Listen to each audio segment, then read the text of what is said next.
Welcome to the Great Detectives of Old Time Radio. From Boise, Idaho, this is your host, Adam Graham. If you have a comment, email it to me, box13@greatdetectives.net. Follow us on Twitter at Radio Detectives, and check us out on Instagram, instagram.com/greatdetectives. Today's program is brought to you in part by the financial support of our listeners. You can support the show on a one-time basis at support.greatdetectives.net. You can also become one of our ongoing Patreon supporters for as little as $2 per month at patreon.greatdetectives.net. Well, now let's get into this week's episode of Casey Crime Photographer. The original air date May the 4th, 1950, and the title is The Suicide.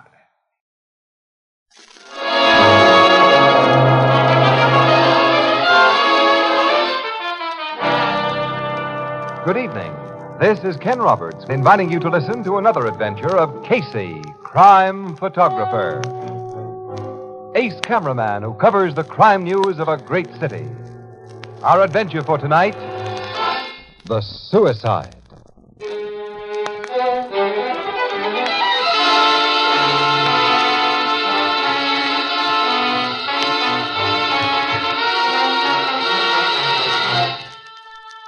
The auditorium of a Metropolitan Theater.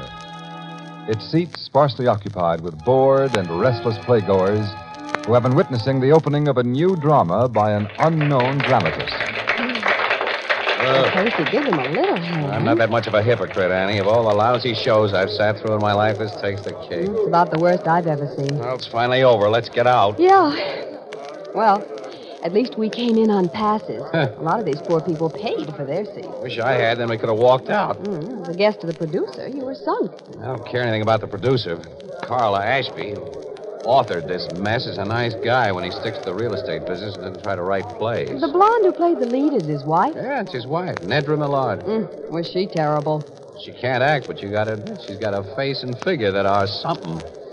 She's good looking, all right. Uh-oh, there's Lee Gorman standing in the lobby, and he spotted me. Oh, is he the producer who sent you the ticket? Yeah, tall, curly-headed guy there.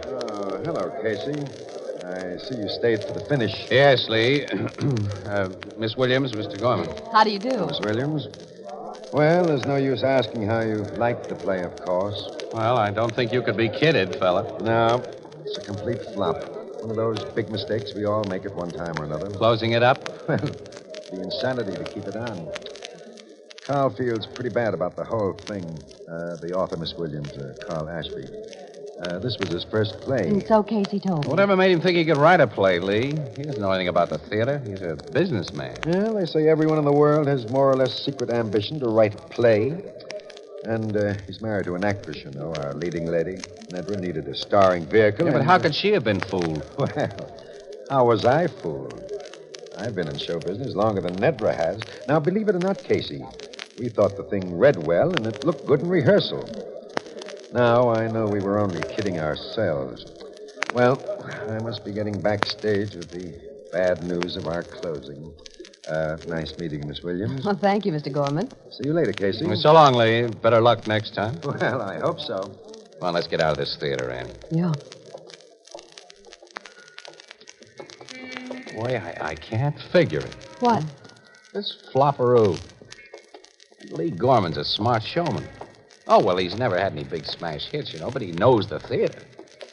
He must have known this play didn't have a chance. Well, as he said, everybody makes mistakes. It was too big a mistake for him to make. There's another funny thing, too. Lee Gorman's the kind of a guy some gals fall for pretty hard. I had a gorgeous surprise when I met him. He's a beautiful hunk of man. But what's funny? Before Nedra married Ashby, quite suddenly, about a year ago, the gossip was that she was crazy about Gorman. Yeah? Yeah. It's funny he and Nedra and Ashby are together in this thing, isn't it? Yeah, it is. Well, you've made me curious. Yeah, I made myself the same way. Huh. So Gorman to you is a beautiful hunk of man. Why, huh? Mr. Casey, can you be curious about my motivations, too?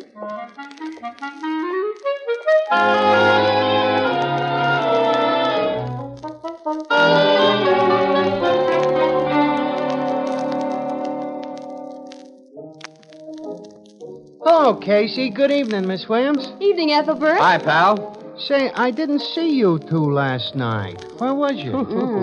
We went to the theater. Yeah? What'd you see? The turkey starring Nedra Millard, produced by a beautiful hunk of man, Lee Gorman. Beautiful hunk of... Well, Mr. Gorman must be seen to be appreciated, Ethelbert. I ain't ever seen him. But I know the author of that play you saw. Mr. Ashby comes in here every so often, and he's a nice little guy. I felt terribly sorry for him when I read all the mean things the critics wrote in their reviews this morning. Well, he'll get over the panning he got. A guy with his dough doesn't have to worry because he isn't a second Eugene O'Neill. What was the play about? The critics used up so many words making fun of it, they didn't have room to say... Well, it was mostly concerned with a suicide, Ethelbert. Suicide? Mm-hmm. One of those heavily tragic domestic dramas. Yeah, with the corniest dialogue I've ever listened to. Why should a cheerful, pleasant little guy like Mr. Ashby write about suicide? What I'd like to know is why he should write... Tell me after I answer this phone, Casey. Blue Note Cafe, Ethelbert speaking. Just a minute. Your city desk, Casey. Okay. Hello, Burke. Delhi Towers? Yeah, I know. It's a swanky apartment building on East Parkway. What do we cover there? What? We're on our way, Burke. What is it, Casey? Carl Ashby didn't only write a bad play about suicide. He's just jumped from a window 20 stories up.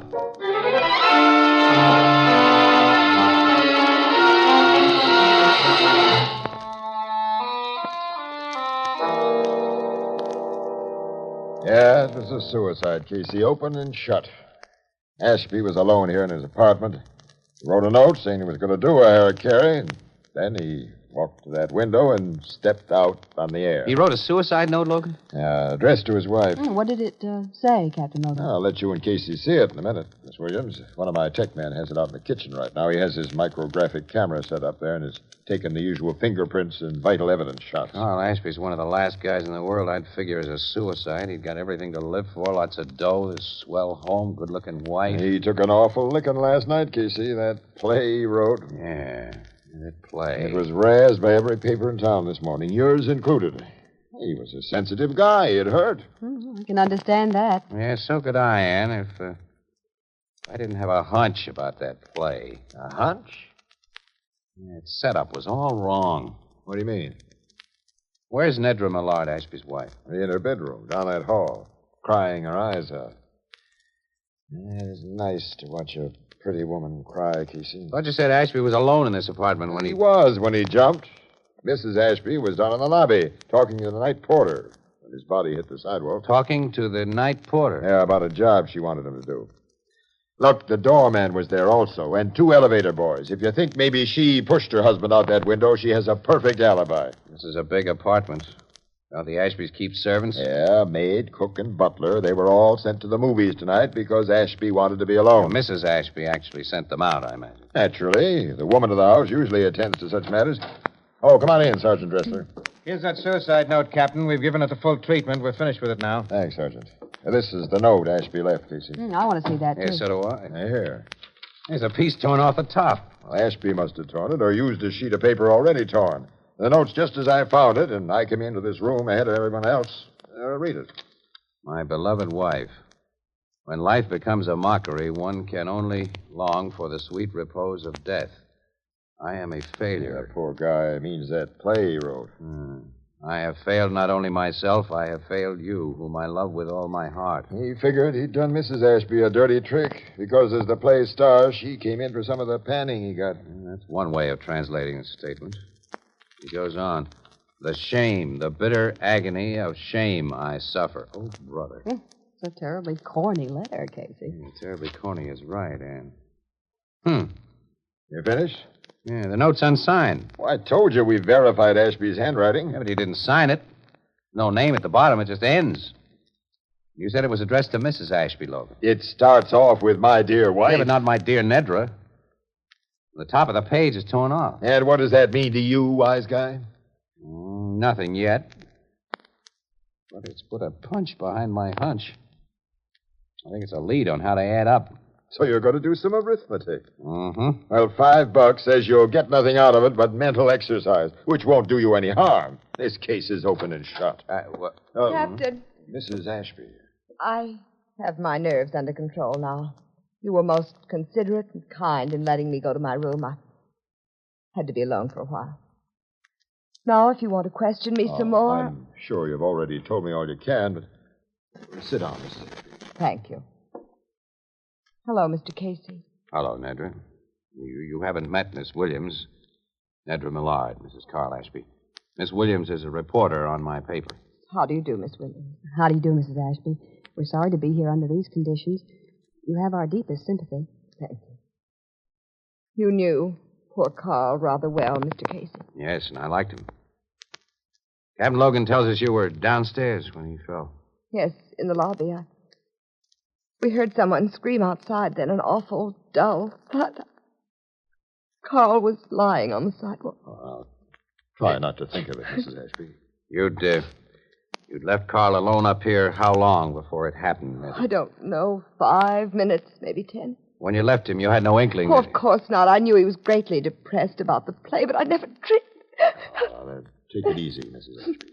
You thought Carl's play had a chance of success, Nedra? Oh, I wouldn't have encouraged him to write it. I wouldn't have acted in it if I hadn't. You only realized your mistake last night. Yes. All of us make mistakes, don't we? Big ones. Yeah. Big ones. Miss Williams and I have to get back to the paper with our stuff. So long, Nedra. Oh, and Logan, I'm taking your $5 bet.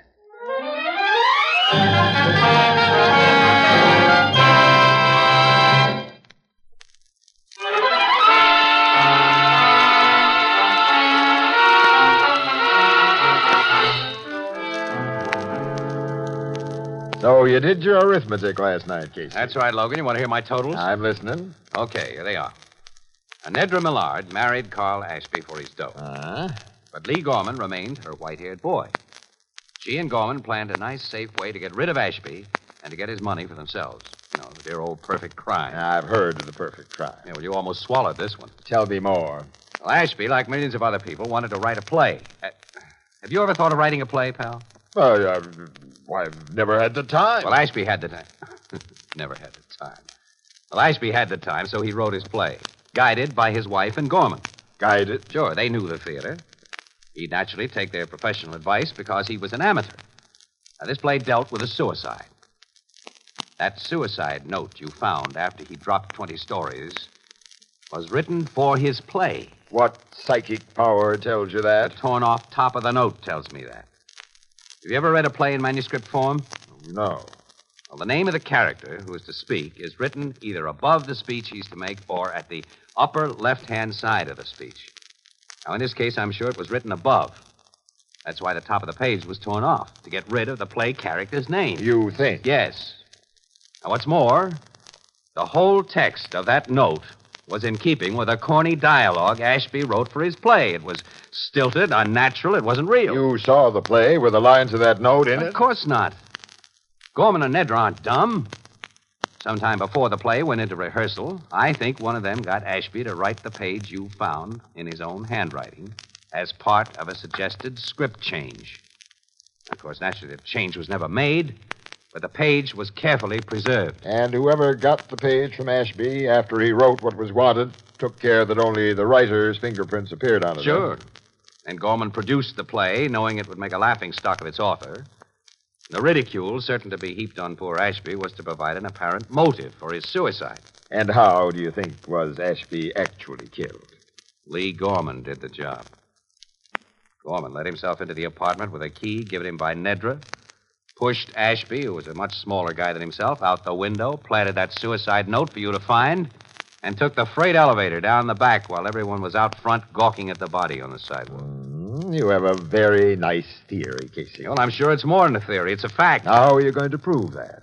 Well, listen, now, don't you cops want to do anything for the dough we taxpayers shell out to you? Go on, you get the proof, pal. Suppose I already have pretty good proof that your theory is all wet.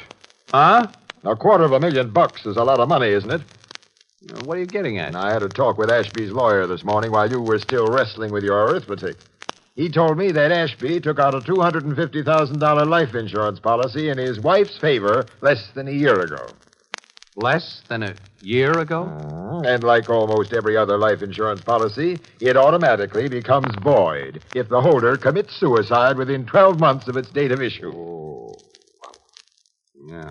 And as things stand now, Nedra loses $250,000. That's right, Sherlock. Do you still think she helped arrange a murder that'd look like a suicide? No. And Gorman wouldn't either. Not with that much jack involved. Well, maybe Ashby's leaving her so much dough they can afford to skip that policy. Huh? She'll get a nice piece of change, but Ashby's lawyer says he wasn't as rich a guy as people thought. Did Nedra know about that policy? Well, Ashby's lawyer says she knew about it. Yeah, well, who's the lawyer? Ben Cartwright. Is his word good enough for you? Yeah. When Cartwright tells you anything, it's so. Well, did he say that she knew about the suicide provision? No, but everybody knows about those suicide clauses. Well, not everybody, Logan. Not everybody. Gorman's a bachelor. He's never had any reason to take out life insurance. And sharp-shooting gals sometimes miss their target through overconfidence. Everybody does make mistakes, Logan. I'm paying a call on Ben Cartwright. Why? I'm still convinced that my theory about Ashby's suicide is right. And I'm going to try to prove it by the thing you think disproves it. That insurance policy.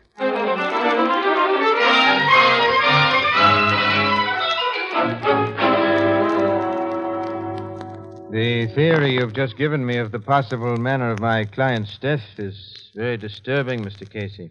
Mr. Cartwright, I'm laying all my cards on the table because I need your help. To your knowledge, did Mrs. Ashby know about the suicide clause in that $250,000 policy? To my knowledge, no. I never discussed it with her. Do you think her husband ever discussed it with her? I doubt it. When I took out life insurance, I didn't tell my wife.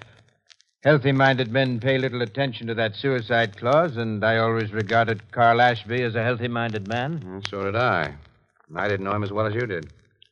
Carl Ashby was my friend as well as my client, Mr. Casey. How can I help you? You handled all of his affairs? Yes. Mrs. Ashby knows that, of course. She must know it. Well, Captain Logan quoted you as saying that Ashby wasn't as rich as people thought, but his widow stands to collect a nice piece of change. A very nice piece of change. It would be unethical of me to tell you the extent of his estate, but it's large. Well, Mr. Cartwright, I'm not a lawyer, so I don't know how your legal ethics will tie up with what I'm going to ask you to do. But where murder is concerned, I think everybody's ethics can be stretched a little. And Carl Ashby was your friend. Go on. Well, I'd like you to call on Mrs. Ashby today and talk to her about that insurance policy and form your own idea as to whether she knew about the suicide clause. Now, if you decide she didn't know about it, give her to understand that her husband left her less than say, $10,000.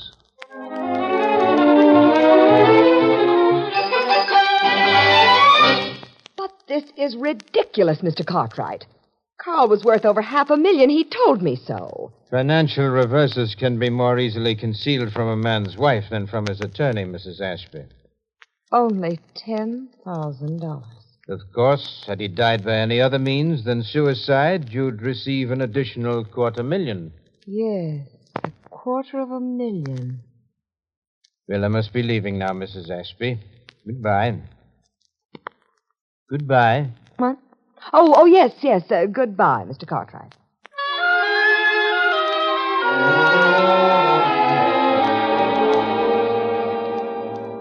She seemed to be thinking very deeply when I left her, Mr. Casey. You did a swell job, Mr. Cartwright. Nedra Ashby is going to be watched very closely from now on.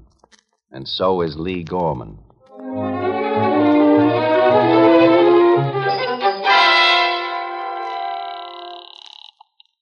Hello?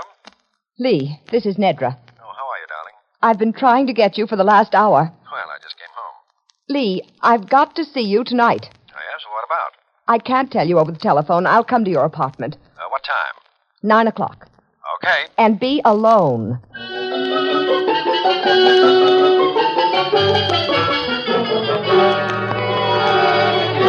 Well, you're here right on the nose, Nedra, my sweet. Close that door, Lee. Oh, sure, darling. Now, let me take your wrap. No, I'll keep it on. Say, you're upset about something. Hey, the cops haven't... No, the police haven't bothered me. Your scheme has worked out swell, Lee. Carl is considered a suicide. Well, I told you he would be. But you didn't tell me that the $250,000 life insurance policy he took out for me is no good if he kills himself. Why, what do you mean? I won't get a dime of that $250,000 because Carl supposedly took his own life. Well, I don't get it. No, because you don't know anything about insurance policies. And I didn't. But I've learned about them today from Carl's lawyer. And he told The you main thing he told me was that I'll get only $10,000 from Carl's estate. Only? Yes. My rich husband was practically broke. That insurance policy was the biggest thing he had to leave me. And I'm going to get that $250,000. You can't get it if the company won't pay. They'll pay on every form of death but suicide. They'll pay on proof that Carl was murdered. And they're going to get that proof. Are you crazy? We killed Carl, you and I. No, Lee. You killed him. Just you alone. I don't think I heard you correctly, my dear. You planned and executed some of the principal details of the scheme. You even made it possible for me to get into the apartment that night. And while I made it possible for you to use the freight elevator without danger of detection, I was establishing a perfect alibi for myself. You mean that This gun will tell you what I mean. Oh. Well, what do you want me to do? Sit down at that desk. Oh. Then? Then you'll write a confession that you and you alone killed my husband. No. Sit down and write. No, you can't get away with this. If I wrote such a confession, do you think I'd stick to it after it was written? If you're fool enough to try and pin this murder on me, I'll tell everything that happened, and you'll go to the chair with me. I'm not a fool, Lee. Write that note. I get your plan now. After I wrote what you want, you'd put that gun to my head and press the trigger. Then you'd stick the gun in my hand, and I'd be thought of suicide. Yes, that's your plan. Take your pen and write. No. Since you mean to kill me, If you take another step, I'll shoot you now. Sorry, Mrs. Ashby. I don't like to shoot guns from ladies' hands. Captain Logan. Cops, you've been listening. Yes, we had a front row seat for your little performance on that fire escape with a dictaphone rigged, so we heard everything you said. And some very interesting things you and Lee said, Nedra. Weren't they interesting, Casey? He did it all, no matter what you heard. Lee Gorman did it all, not I. You little liar, you planned the whole thing. It was your scheme. It was all you. No, it was That's you. enough. Take these ex-lovebirds away, boys. Just a minute, Logan. I want Lee and Nedra to pose for a couple of pictures. Oh, yes, and from you, I'd like $5.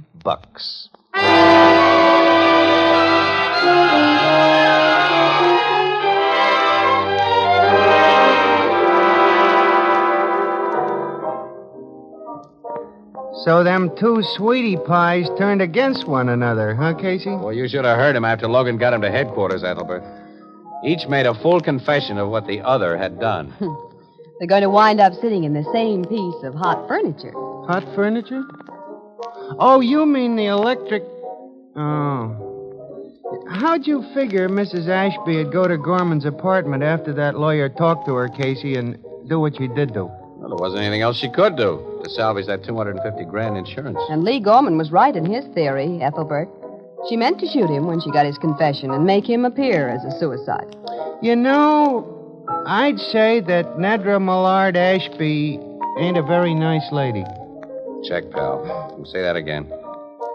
But, a certain person I know thinks Lee Gorman a beautiful hunk of man.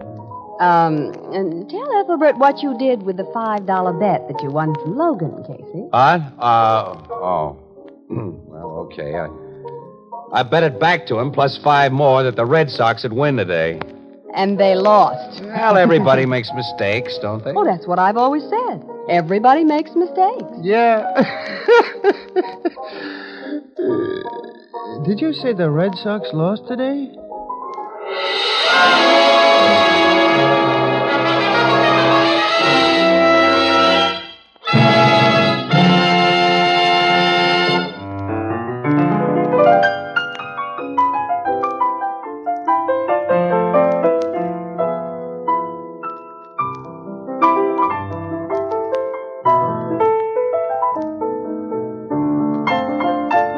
This adventure of crime photographer starring Stott Cotsworth as Casey came to you through the worldwide facilities of the United States Armed Forces Radio Service, the voice of information and education.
Welcome back. Well, I thought it was a pretty good episode. Obviously, a lot of flaws in the killer's plans, but these were very difficult to pick out. And if you're Captain Logan wanting to close cases as quickly as possible, you're liable to miss them. Probably my biggest problem with the solution is the fact that I find it hard to believe that anyone in that era would be unaware of the rule about life insurance payouts and suicides, particularly if you work in the entertainment world and you've been cast in plays or you produce plays. It's a pretty common plot point that suicide creates some serious problems when it comes to getting a life insurance payout. So it's a bit of a stretch to imagine that she was unaware.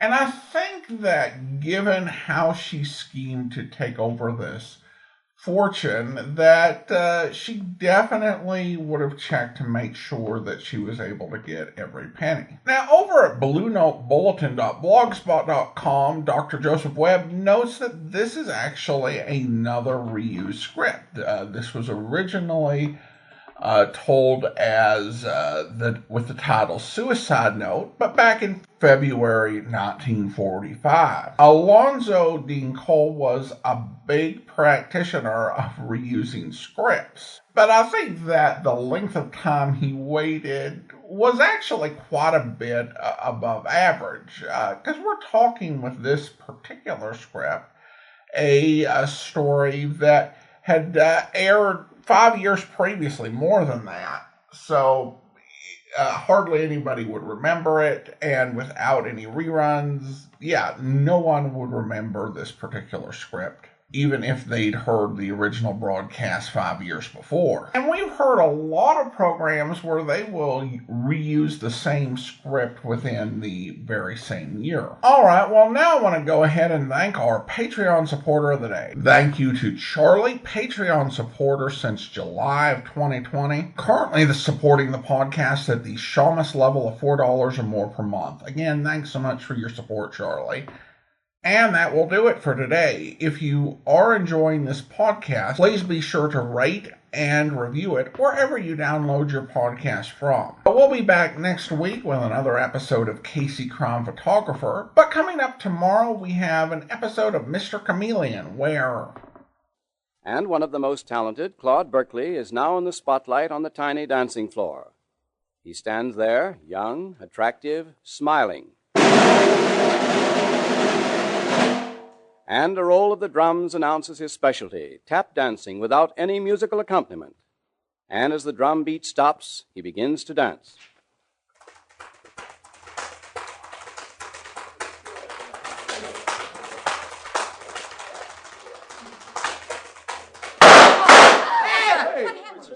What happened? He's been shot. Someone shot Claude Berkeley. He's dead. He can't be. Yes, he's dead.